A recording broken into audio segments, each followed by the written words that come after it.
In 1996, a private family room in a quiet Colorado town became the epicenter of a crime that would confound experts and captivate the nation. How could a mother's scream, flicker of a panic alarm, and a single cracked toy together spark an investigation that led to one of the most infamous botched inquiries of the modern era? Today, we dive into the tangled threads of botched investigations, the missteps, the missed clues, and the shadows they cast over justice.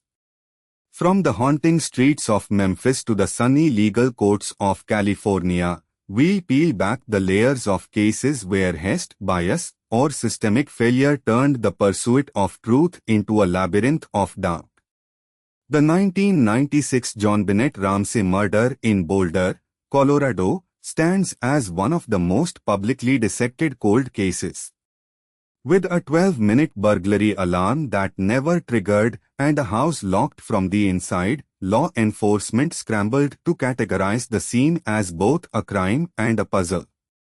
In the South, the West Memphis Three took the spotlight, three teenagers convicted in 1994 for the 1993 murders of three EIGHTYAROADs, a conviction later overturned due to questionable forensic evidence.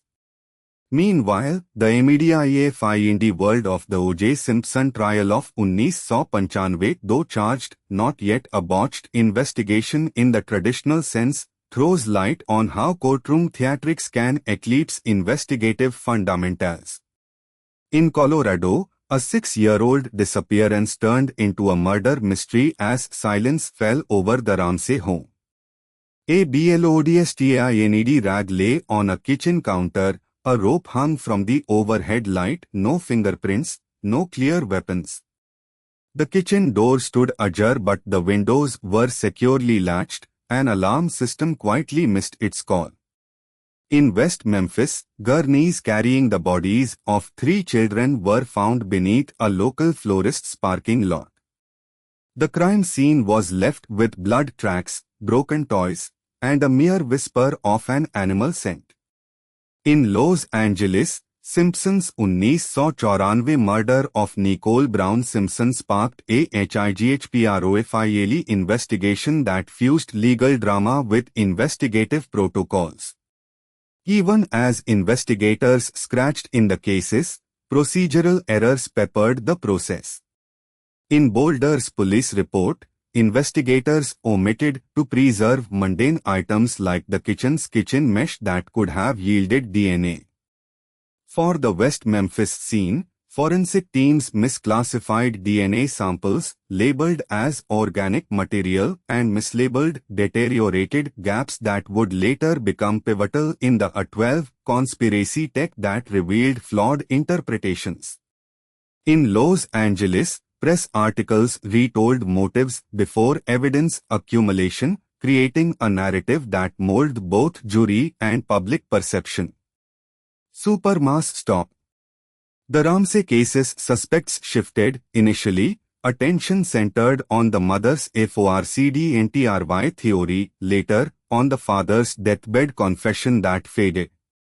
In West Memphis, convictions hinged on human hair, misattributed as evidence versus lack of any DNA linking the teens to the crime. Diverse theories from a mailbox-stoned visitor to an OVRDRAMTIC gooseberry narrative underline how investigative outreach misleads. In Los Angeles, Simpson's defense manufactured a narrative of police mishandling by co-authoring a striking picture of conspiracy before evidence corroboration. Each case resolved at its own pace. JonBenet's body remains unrecovered, and the investigation remains an open wound. The West Memphis Three's convictions were overturned in 2011 and the teenagers released after a lot of DNA work and appeals. Simpson was not convicted of the 1994 murders, but he received a civil exoneration. These outcomes illustrate that a botched investigation can leave residual damage and linger in the sociolegal narratives. The ramifications run through policy, physician, and public trust communities.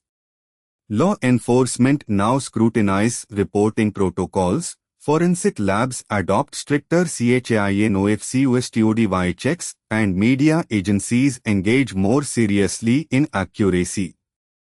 The spotlight is on how the human factor, bias, fatigue, and sensationalism can outweigh the technical precision investigators strive for.